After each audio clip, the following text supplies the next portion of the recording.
L'objectif de cette série de webcasts, c'est d'implémenter le cœur de la plateforme de gamification, c'est-à-dire le processus de traitement des événements.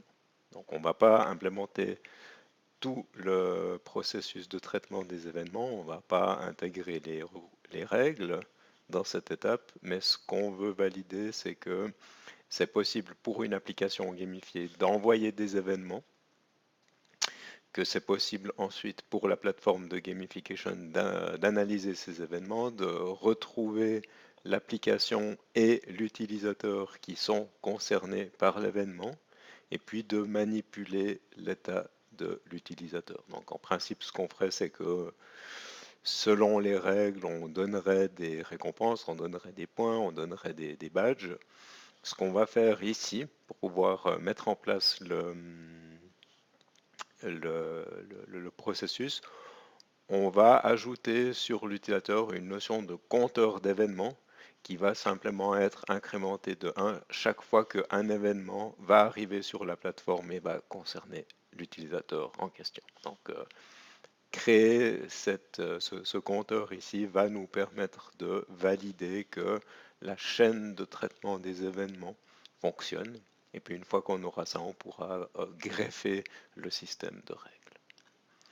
Donc on va reprendre le système qu'on avait implémenté dans une série de webcasts précédentes qui était très primitif. Il y avait encore peu de fonctionnalités dans l'application Spring Boot.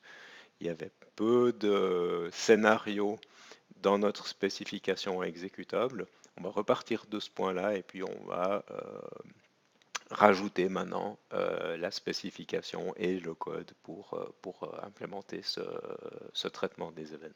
Donc on va procéder en 4 étapes. On va d'abord faire un draft de la spécification exécutable. Donc on va définir un scénario Gherkin qui va être utilisé par Cucumber JVM, où on va d'abord dire quelles sont les étapes qu'on veut valider. Il va falloir créer une application, générer des événements, et puis à la fin vérifier que nos utilisateurs ont été mis à jour correctement. On ne va pas chercher à faire une spécification complète. On ne va pas tout de suite définir tous les cas limites, mais on va vraiment créer un point de départ. Donc, point qu'on va regarder, on va regarder où on en était resté à la fin du dernier webcast. Ce qu'on va ensuite faire, c'est mettre à jour notre spécification d'API Swagger. Donc, on va rajouter des nouveaux endpoints, on va rajouter les DTO correspondants. Quand on aura fait ça, on pourra mettre à jour vraiment notre spécification exécutable. Donc, les stubs qu'on aura générés grâce à Swagger, les interfaces qu'on aura générées grâce à Swagger, on va pouvoir les utiliser dans notre code de test.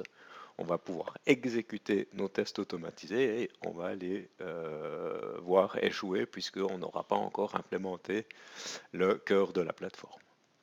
Et donc la dernière étape, on va mettre à jour ou étendre le code de notre plateforme pour implémenter les endpoints, pour intégrer Spring Data et puis pour implémenter finalement la fonctionnalité qu'on aura décrite.